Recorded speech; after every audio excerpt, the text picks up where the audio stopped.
Hey guys, how you all doing? I'm Paul the Tech Giant. Welcome back to the channel. Now, I know a lot of you guys are going out at the moment to purchase a new LG OLED TV, and today I'm here to tell you what are the main differences between the three most popular LG OLED TVs, those being the BX, CX, GX, or better known as the B10, C10 and G10.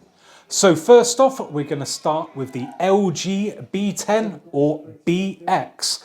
Now this is LG's entry-level OLED for 2020, but just because it's an entry-level OLED doesn't mean it really misses out on a great deal. It's still feature-packed.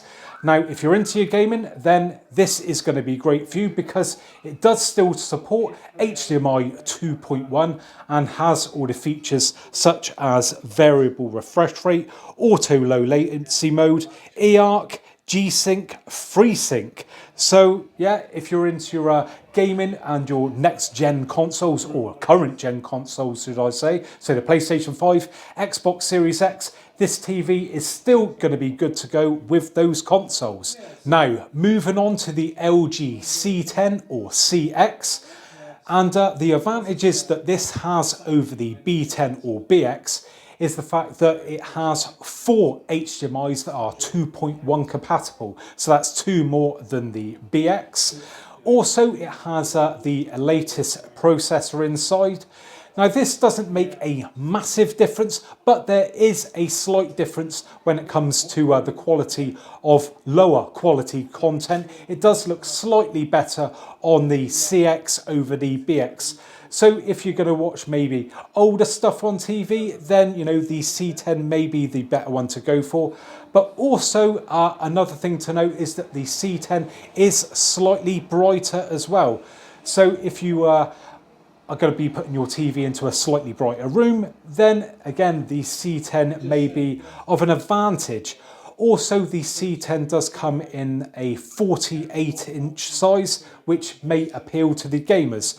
So there's a few differences there. They're not massive. Oh, and there's another one. Actually, just remembered the stand as well. The stand is different on the C10.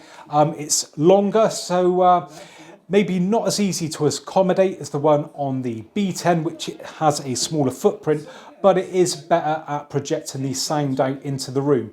Overall, I personally think it's worth spending a little bit extra to go for the C10 because here in the UK at the moment, it's only a couple of £100 more over the B10. And, you know, you get that slightly more better upscale and quality, so lower quality content, slightly brighter picture, more HDMI 2.1s and that better stand. For 200 quid, I think it's worth going for. So let's move on now to the LG G10.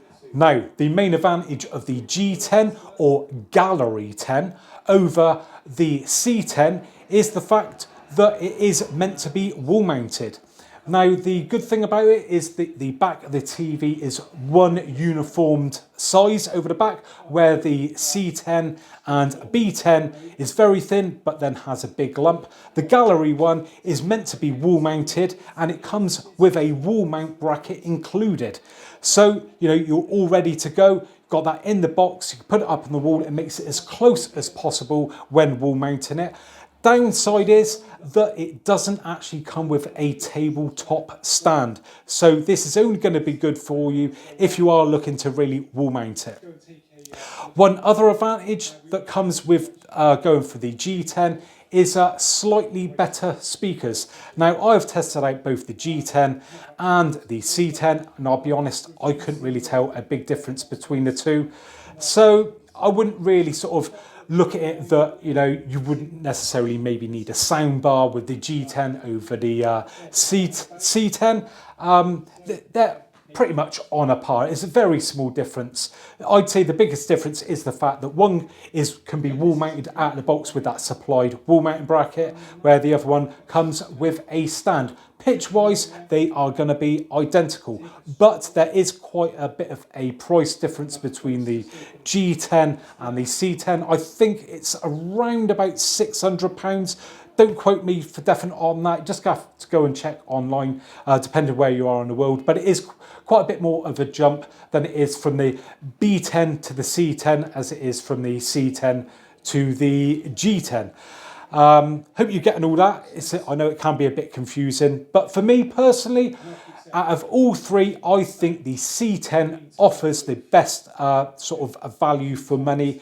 And like I said, it's only a couple of £100 more than the lower down spec model. So that is the one that I would personally recommend out of all three. Well, there you go then, guys. Hopefully you've enjoyed this video today, and if you have, I'd really appreciate a thumbs up. And if you haven't already subscribed to the channel, then please think about subscribing for more of the same in the future. So, thanks very much for joining me today, and hopefully I'll catch you guys on next one. Bye for now.